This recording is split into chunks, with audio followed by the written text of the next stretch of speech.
Salut la machine! Toujours au top, 16e vidéo de cette série Terre pour le collège.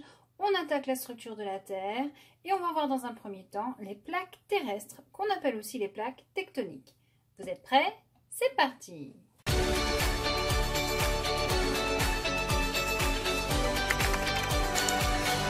Alors ces fameuses plaques tectoniques, à chaque fois qu'il y a un tremblement de terre à la télé, on nous explique qu'une plaque a encore bougé.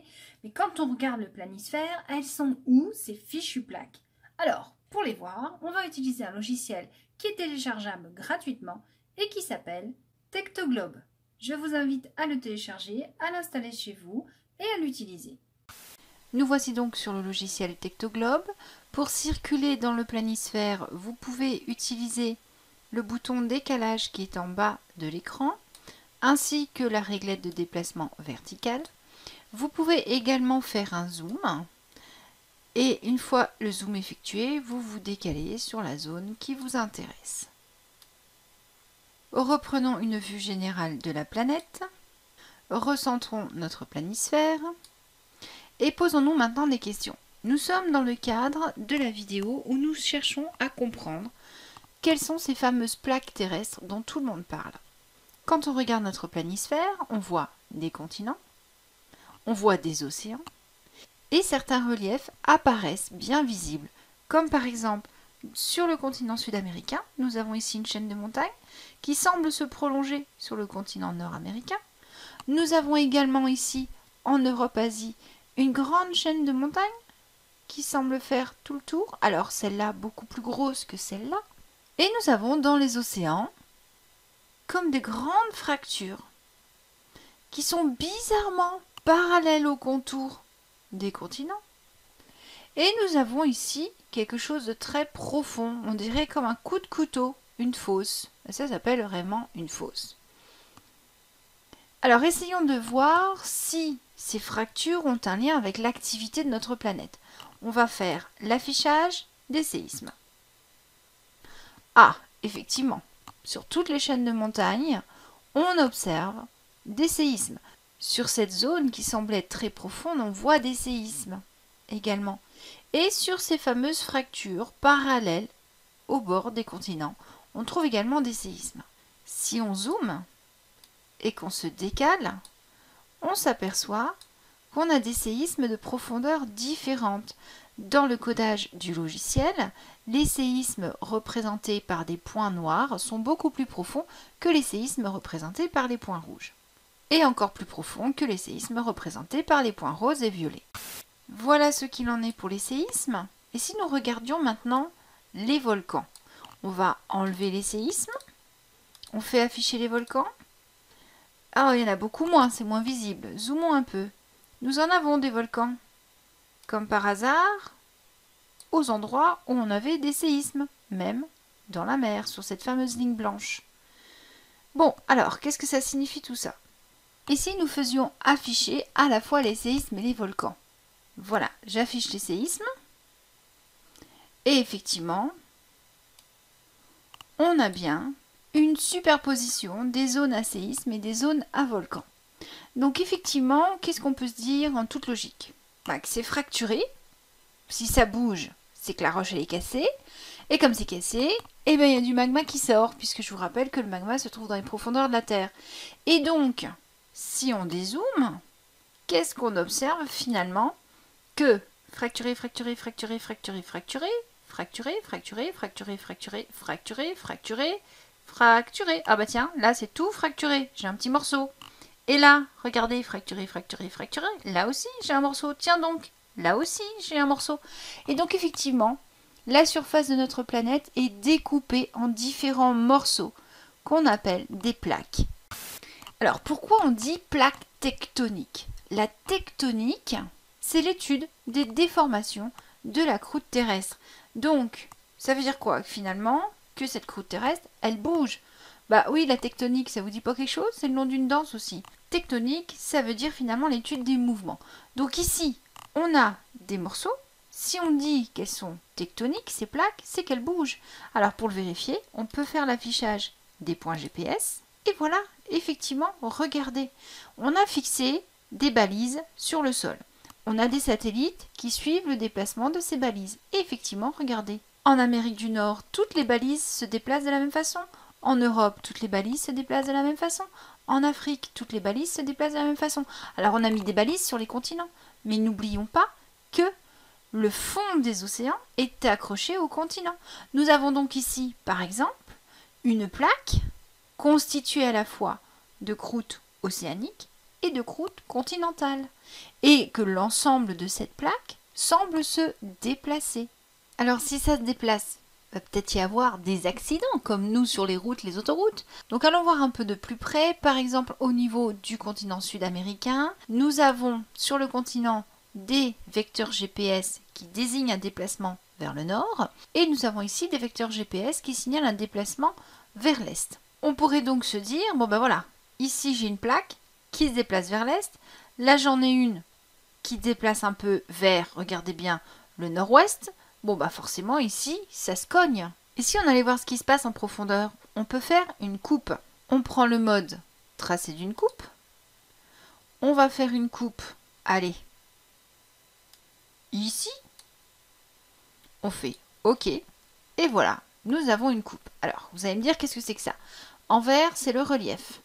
Ici, en pointillé, le niveau de la mer. Donc, vous voyez que nous sommes ici dans la croûte océanique et ici de la croûte continentale. Pourquoi on dit croûte? Bah, comme la croûte du pain, quoi. Je veux dire, on a une terre, au centre de la terre, c'est un peu fondu, et puis le dessus, il est tout refroidi. Bah, comme du pain, quand c'est chaud, que ça sort du four. Sauf que là, on est sous l'océan, donc on dit croûte océanique. Et là, on est sur un continent, puisqu'on est au-dessus du niveau de la mer, donc on dit croûte continentale. Alors, vous verrez plus tard que les deux croûtes ne sont pas de même nature, ce n'est pas la même roche, mais ça, c'est du programme de lycée. Alors, qu'est-ce qui se passe? On a donc ici la jonction entre l'océan et le continent. Et sous la jonction de notre océan-continent, nous avons ici un creux. Et comme par hasard, si on regarde la pente de ce creux, eh bien on a plein de séismes qui s'alignent. Vous n'êtes pas convaincus? Regardez. Et on a des séismes ici très profonds. Alors vous allez me dire, ils ne sont pas tous bien alignés. Mais oui, c'est normal, parce qu'on n'a pas une feuille qui s'enfonce, on a une épaisseur. Nous avons l'épaisseur de la croûte océanique qui s'enfonce sous la croûte continentale. Voilà. Ben oui, vous avez une petite croûte ici, toute fine, parce qu'en fait, elle fait que 7-10 km maximum d'épaisseur. Là, vous avez une grosse croûte avec des montagnes. Elle peut faire, elle, jusqu'à 60 km d'épaisseur sous les montagnes. Bon, bah, je sais pas, je vous fais un dessin. Celle-là, elle avance plutôt comme ça. Celle-là, elle avance plutôt comme ça. Un scooter contre un bus, ça fait quoi? Bah, le scoot, il passe sous le bus. Bah voilà, c'est ça. C'est ce qu'on appelle une zone de subduction, c'est-à-dire le passage de la croûte océanique sous la croûte continentale. Donc oui, on a donc bien des accidents. Et donc oui, on a donc bien un déplacement. Si on allait maintenant voir ce qui se passe au niveau des fractures au milieu des océans, comme la fracture au milieu de l'océan Atlantique. Allez, on va où? Par là, Atlantique Nord, allez on zoome. Nous voilà dans l'Atlantique Nord, faisons une coupe à ce niveau. Et voilà, qu'est-ce qu'on a? Bah, des petits séismes juste sous la croûte. On dirait qu'on a un tout petit peu de relief. Bon bah qu'est-ce qui pourrait se passer là? On a une zone très délimitée, en surface, où ça se casse. On n'a pas du tout de gros séismes en profondeur. Est-ce qu'on a quelque chose qui s'enfonce? Non. Par contre, ça fracture en surface. Donc qu'est-ce qui peut se passer? On a quelque chose qui monte et qui essaye de sortir. Je vous le donne dans le mille. Du magma. Nous sommes ici dans une chaîne de volcans sous-marins. Et on en a la preuve avec l'Islande. Regardez, plein de volcans en rouge. Et nous avons des vecteurs GPS qui signalent un écartement. Si je fais une coupe à ce niveau-là, voilà ce que j'obtiens. Des volcans en surface et des séismes juste sous la surface. J'ai donc bien du magma qui fracture la croûte et qui sort. Et les vecteurs GPS me disent que ça s'écarte et ça s'écarte. Ça veut dire que j'ai d'un côté, je fabrique de la croûte parce que j'ai du magma qui monte, donc j'ai de la roche qui va se former. C'est ce qu'on appelle une dorsale. C'est un système d'accrétion. On fabrique de la croûte. Et finalement, cette croûte, elle s'éloigne des dorsales et à un moment donné, elle va rencontrer une croûte plus imposante qu'elle. Elle va rentrer en subduction et va disparaître. On a donc bien un mouvement relatif des plaques, c'est-à-dire qu'on n'a pas vraiment la plaque qui se déplace en entier brutalement, on a une sorte de phénomène de tapis roulant. Je suis fabriqué d'un côté, je m'éloigne et je rentre de l'autre côté. Je suis fabriqué d'un côté, je m'éloigne et je rentre de l'autre côté. Je vais fondre en profondeur, et c'est là que les scientifiques sont pas tous d'accord. Il y en a qui disent que la plaque qui s'enfonce, elle fond, et il y en a qui disent qu'elles font pas, qu'elles s'accumulent en bas. Et ceux qui disent qu'elles font, comme elles font, elles redonnent du magma et elle va ressortir en surface. Donc ici, on a l'accrétion, ici on a la subduction, on se retrouve finalement dans une cellule de convection, comme vous avez vu les cellules de convection dans les vidéos de météorologie. Alors est-ce que c'est partout comme ça? Eh bien, allons voir. Ici, par exemple, au niveau des Philippines, qu'est-ce qui se passe? Je fais une coupe, je vais voir, et voilà, j'ai bien ici un enfoncement d'une croûte sous une autre avec au-dessus des volcans.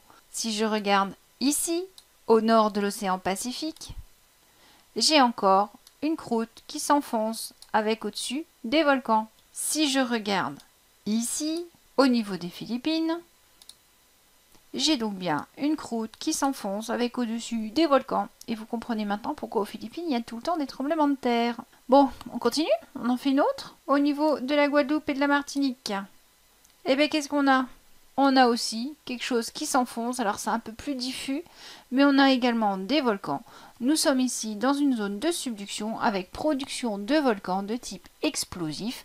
Pourquoi? Parce que nous avons toujours au-dessus des zones de subduction des volcans explosifs, parce qu'on a un mécanisme de remontée du magma qui est très particulier, qui provoque la naissance d'un magma très épais, très visqueux. Alors ça, c'est au programme de lycée, on va pas vous l'expliquer ici, mais voilà, à chaque fois qu'on a une subduction, au-dessus, on a des volcans explosifs. Il nous reste un cas à voir, c'est celui-là. Nous sommes au niveau de Los Angeles. Nous avons ici des vecteurs qui globalement montrent un déplacement dans la même direction, avec ici un vecteur beaucoup plus important, ici plus petit, c'est-à-dire que là ça se déplace plus vite. Et nous avons ici une bande de terre qui semble être fracturée, et nous avons ici au milieu des séismes et des volcans. Si on fait une coupe, voici ce qu'on observe. Nous avons ici des séismes en surface, avec un tout petit peu d'activité volcanique. Il n'y a pas du tout de subduction. Pourtant, il n'y a pas de collision entre deux continents, il n'y a pas de création d'une chaîne de montagnes, et pourtant ça bouge. Pourquoi ça bouge? Tout simplement parce qu'en fait, les deux plaques se déplacent quasiment dans le même sens, elles vont frotter l'une contre l'autre. C'est ce qu'on appelle un cisaillement. Donc ici, on a des séismes bien alignés, c'est une limite de plaques, avec deux plaques qui frottent l'une contre l'autre, exactement comme quand vous frottez vos mains pour vous réchauffer. Vous l'avez donc compris maintenant. La surface de notre planète est entièrement craquelée. Elle est donc constituée de plaques, comme des pièces d'un puzzle ball. Et ces pièces ne sont pas inactives. À certains endroits, on fabrique de la matière.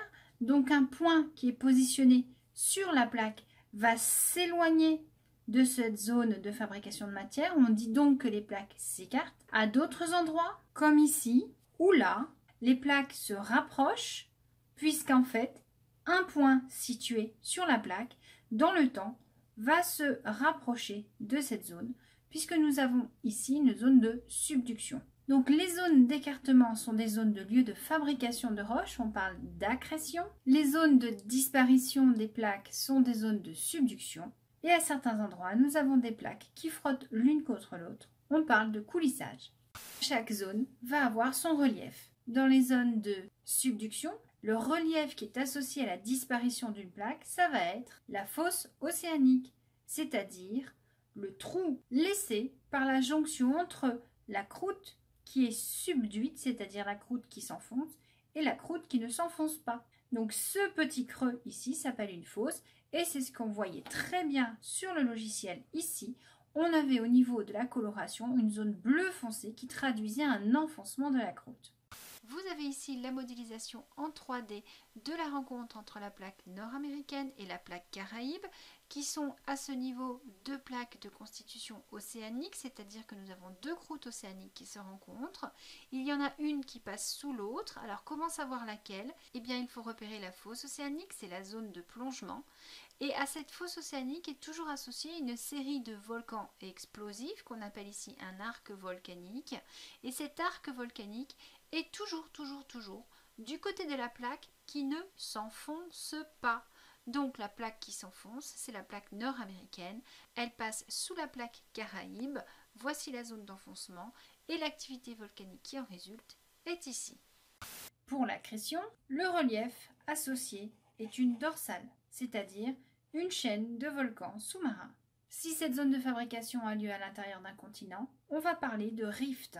Le rift est une grande vallée due à la fracture d'un continent parce qu'une dorsale se met en place sous ce continent et le casse en 2 morceaux. Et donc ici, sur ce schéma, vous pouvez voir donc un rift, c'est-à-dire une grande plaine d'effondrement dans laquelle des volcans vont s'installer.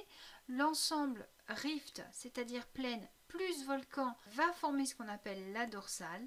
Et la croûte fabriquée au niveau de la dorsale va finir par disparaître dans la fosse océanique dans une zone dite de subduction. Enfin, au niveau des zones de coulissage, ce sont des zones de frottement entre 2 plaques. Nous n'avons pas de relief particulier à part une grande vallée qui va se faire le long de la zone de frottement. Je vous rappelle qu'un coulissage correspond au fait que 2 plaques frottent l'une contre l'autre. Voici une photographie aérienne de la faille de San Andreas, la fameuse faille et qui sépare le sud de la Californie du reste du continent américain. Enfin, quand 2 plaques se rapprochent et qu'elles portent chacune un continent, il arrivera un moment où la croûte océanique va se fracturer, l'une des 2 croûtes va passer en subduction sous l'autre et comme le mouvement de rapprochement continue, on va avoir 2 croûtes continentales qui finissent par se rencontrer et cela va créer une collision avec donc formation d'une chaîne de montagnes.